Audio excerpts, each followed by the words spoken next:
कन्हैया से बात करने दो। कृष्ण से कहता है कन्हैया ये बताओ कि मुझे मेरे पिछले 124 जन्मों का वृत्तांत याद है, मैंने कभी जीवन में कोई पाप नहीं किया, फिर मुझे बाणों की सैया क्यों मिली? कन्हैया ने कहा पितामह आपने पाप तो नहीं किया, इसलिए आपके सामने मैं खड़ा हूं, लेकिन पाप होते हुए देखा है इसलिए आपको बाणों की सैया मिली है। एक संत एक भाव और देते हैं कि एक समय भीष्म पितामह वन में होकर जा रहे थे, रास्ते में देखा कि एक अधमरा सर्प पड़ा हुआ था, घायल सर्प पड़ा हुआ था। पितामह भीष्म ने सोचा कि इसको रास्ते से एक तरफ कर दूं तो इसके शायद प्राण बच जाए। उन्होंने अपने बाणों की नोक से उसको उठा करके एक तरफ डाल दिया। दुर्योग से वो सर्प एक कांटों की झाड़ में गिर गया। तो उस सर्प की हृदय से आसपास से पीड़ा मिली, उससे अच्छा तो भैया मैं रास्ते में पड़ा हुआ था, यहाँ तो तुमने मुझे कांटों की झाड़ में डाल दिया। तो उस सर्प का श्राप था कि उसे वही कांटों की सैया आज पितामह को मिली है।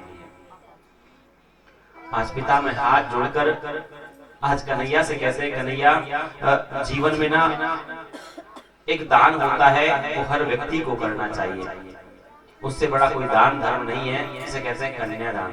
और मैं भी अपनी कन्या अपनी पुत्री का दान आपको करना चाहता हूँ। सब देखने लगे पितामह तो आजीवन ब्रह्मचारी थे, इनकी बेटी कहां से आ गई? पितामह कहते हैं कि मैंने अपनी बुद्धि जो है बुद्धि उसको मैंने अपनी पुत्री बना दी और उस कन्या का दान मैं आपको करना चाहता हूँ। तो जीवन में ना कन्यादान हमको अवश्य करना चाहिए। तो एक ही बात आपसे कह दूं, यदि हम देखो एक व्यक्ति के जीवन में ना 100 भाग्य होते हैं, कितने? 100। जब उनमें से एक भाग्य अच्छा होना तब घर में बेटा पैदा होता है, और जब 100 के 100 भाग्य अच्छे होना तब जाकर घर में बेटी पैदा होती है। इसलिए कहते हैं बेटे भाग्य से और बेटी सौभाग्य से पैदा होती है। एक विद्वान ने बहुत सुंदर बात कही कि मुझे इतनी फुर्सत कहां कि मैं तकदीर का लिखा देख सकूं, मुझे इतनी फुर्सत कहां कि मैं तकदीर का लिखा देख सकूं, बस अपनी बेटी की मुस्कुराहट देखकर समझ जाता हूं कि मेरी तकदीर बुलंद है, मेरी तकदीर बुलंद है। आपके घर में बेटी है तो आप बहुत सौभाग्यशाली हो, लेकिन पता नहीं कलयुग का क्या व्यवहार है। किसी से पूछो, दादी से, किसी अम्मा से कि अम्मा जी वो बहू के क्या हुआ है? कछु हो ना बाटो हुआ। क्यों? यदि बच्ची हो गई तो कछु ना वो बाटो हुआ, छोरी है। पता नहीं ऐसा दुख मनाती है जो कोई घर में पता नहीं बहुत बड़ा संकट आ गया हो, और संकट मना कौन रहा है? जो स्वयं एक स्त्री है, जो स्वयं किसी की बेटी है। बाटो हुआ, छोरी है ना? और पोता हो जाए तो मैया क्या हुआ बहू के? मेरी बहू ने तो लाल जन्म लाल हीरा हुआ मेरा, ये कहते हैं। तो भक्तों वास्तव में देख लो ना, मैं एक बात बताऊं आपको, बेटी की विशेषता, बेटी को आप बेटा भी कह सकते हो, लेकिन बेटे को बेटी कह के देखो, नहीं कह सकते ना। इसलिए कहता हूँ बेटा भाग्य से, बेटी सौभाग्य से होती है। अब एक पिता जब अपने काम से थका हारा ना घर आता है ना, तो बेटा को वास्तव में सोफे पे पैर पसार करके बैठा मिलेगा। बेटी आते ही पिता के हाथ से बैग लेगी, पिताजी पापा पानी पिलाऊं, चाय पिलाऊं, दूध बनाऊं, कॉफी बनाऊं, शिकंजी बनाऊं, करेगी ना भक्तों। एक माँ के हर सुख दुख की साथी होती है बेटी, होती है ना भक्तों। तो कन्हैया से कहते हैं कन्हैया मैं अपनी बुद्धि रूपी बेटी का कन्यादान आपसे करना चाहता हूँ। हाँ देखो, एक विशेष बात मैं कह रहा था, हर व्यक्ति को जीवन में ना कन्यादान करना चाहिए। बेटी है आपके, कन्यादान का सौभाग्य मिल रहा है तो बहुत अच्छी बात है। यदि आपकी पुत्री नहीं है ना, तो अपने पड़ोसी रिश्तेदार की पुत्री के विवाह में कन्यादान करना चाहिए। और पता है एक बात बताऊंगा आपको, हम लोगों में क्या एक कलुषित विकृति आ गई है। जब किसी की बेटी घर जाते हैं ना कन्यादान करने, तो लिस्ट देखते हैं पुरानी की, मेरी बेटी की शादी में इसने क्या दिया? 51 रुपए, अपने भी 51 दे के आए। भक्तों एक पिता अपनी बेटी के विवाह में अपनी सामर्थ्य के अनुसार कार्य करता है। यदि एक पिता की औकात अपनी बेटी के विवाह में 1 लाख खर्च करने की है ना, तो 1 लाख की व्यवस्था करके रखता है, आपके कन्यादान के पीछे नहीं बैठा है। और एक पिता अपनी बेटी की शादी में 1 करोड़ खर्च करेगा तो उसके पास व्यवस्था है, आपके कन्यादान के लिए नहीं है। आप वो कन्यादान देकर उस पिता पर, उस बेटी पर कोई एहसान नहीं कर रहे हो। वो कन्यादान देकर आप अपने पाप कर्म को, अपने कष्टों को मिटाकर अपने पुण्य को बढ़ा रहे हो। ये अपने लिए कन्यादान करते हो, किसी और के लिए नहीं करते। और ना ये लिस्ट देख करके कन्यादान मत किया करो। यदि किसी गरीब के शादी है तो 51 रुपए दिया और 21 ही दिया, छोड़ो। अरे किसी अमीर की शादी है तो वहां तो 1100 देने पड़ेंगे कम से कम। अरे भैया वहां तो पहले ही कुबेर जी ने भंडार भर रखे हैं, वहां 1100 से फर्क नहीं पड़ेगा, लेकिन वो 1100 वहां काम आ जाएंगे। किसी गरीब की बेटी की शादी है ना तो वो साड़ी जाएगी बक्से में से निकाल करके ददिया सास के जमाने की, ये साड़ी कई सालन से पड़ी है, कोई पहने ना है, बहु ये साड़ी यही दिया। यदि किसी अमीर के यहाँ शादी है ना बेटी की तो वहां साड़ी जाएगी किसी 2000, 2500, 5000 जाएगी। जरूरत किसको, इस गरीब को या उसको। जब भी दान करो तो ऐसा करो किसी के काम आए, किसी को आवश्यकताओं की पूर्ति हो सके, है ना। ये विकृतियां छोड़ दो कि गरीब के तो ऐसी साड़ी जो, अरे जो तुम नहीं पहन रहे वो पहनेगा क्या, नहीं पहनेगा ना। तो वस्तु ऐसी प्रदान करो जो किसी के उपयोग में आए। आपने बक्से से निकाल कर दी, उसके बक्से में जाकर रह जाएगी, कोई मतलब की नहीं है ना। हाँ, बोल वृंदावन बिहारी लाल की। आज प्रार्थना कर रहे हैं गोविंद से अपनी बुद्धि रूपी पुत्री के कन्यादान के लिए।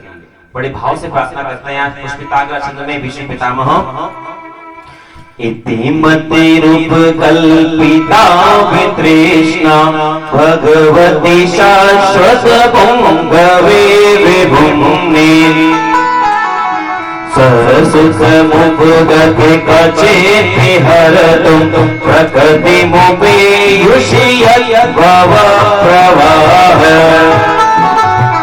त्रिभुवन गमनं तमाल वर्णं त्रिभुवन गमनं तमाल वर्णं रविकर गौरव राघवं दधारे वपुरलग कुलावृताननाभं वपुरलग कुलावृताननाभं विजय सकीरतिरस्तु मे नवद्या विजय सकीरतिरस्तु मे नवद्या। एक पिता देखो, जब हम अपनी बेटी का विवाह करने जाते हैं तो क्या ढूंढते हैं उस वर में कि कन्यावर अतिरूपेण माता वित्तं पिता सुतं बांधवा कुल में छन्ते मिष्टान्नं मित्रे जना। बेटी से पूछो कैसा वर चाहिए तो पिताजी कैसा भी सुंदर होना चाहिए, है ना। माता से पूछो तो कैसो दामाद, देखो और कुछ हो या ना हो मालदार होना चाहिए हमारा दामाद, है ना। पिता क्या सोचता है कि दामाद कैसा हो, गुणवान होना चाहिए, सुंदर हो या ना हो, धन हो या ना हो, लेकिन गुणवान होना चाहिए। गुण है तो अपने आप धन कमा लेगा ना। बांधवा कुल में छंदी। बंधुओं से पूछो तो भैया अपनी बेटी के लिए रिश्ता ढूंढे कैसा चाहिए, देखो भैया कुछ और हो या ना हो, लेकिन कुल जो है ना, परिवार कुल वो अच्छा होना चाहिए। और मित्रों से पूछे तो अरे भैया कैसो भी ढूंढ, बढ़िया ढूंढ, लेकिन देख मिठाई जो देसी घी में बनवाई मिष्ठान्नम मित्रे जना। तो कन्हैया आप रूपवान भी हो, द्वारकाधीश हो, राजा भी हो, सुंदर भी हो, गुणवान भी हो, ये मति रूपी कन्या आपको मैं प्रदान करता हूँ। ठीक है कन्हैया, एक प्रार्थना और है मेरी आपसे। क्या कन्हैया, देखो मैं ना अब जब मैं इस धराधाम को छोड़कर जाऊं ना तो आपकी सुंदर छवि मेरी आंखों के सामने होनी चाहिए। कन्हैया ने जैसे ही सुना कि जब मेरा अंतिम समय आए तो आपकी छवि मेरी आंखों के सामने होनी चाहिए, भक्तों कन्हैया का मुख तो लटक गया ऐसे। क्यों? कन्हैया को पता है कि भीष्म पितामह को इच्छा मृत्यु का वरदान, चाहे तो अभी चले जाएं, ना चाहे तो सालों तक नहीं जाएं। भैया सालों तक हम थोड़ी ऐसे खड़े रहेंगे चुपचाप।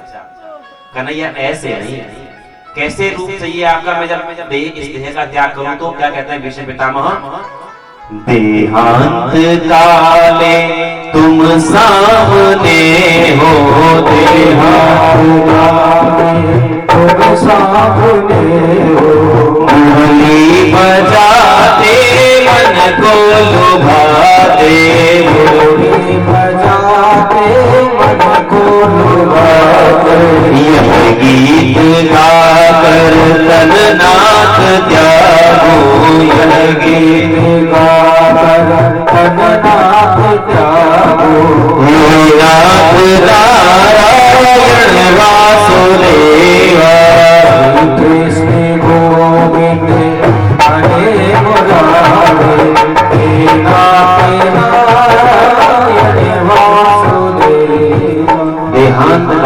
वो सामने हो। जब मैं जाऊं ना तो आप मेरे सामने कैसे मुरली बजाते मन को लुभाते, ऐसी सुंदर छवि में आप मेरे सामने खड़े हो। देखो भक्तों, जैसी प्रार्थना आज यीशु पिता में गोविंद से कर रहे हैं ना, वही प्रार्थना हम सबको करनी है आज कन्हैया के सामने, बालाजी के दरबार में, बड़े भाव के साथ, बड़े प्रेम के साथ, श्रद्धा के साथ। जय हो।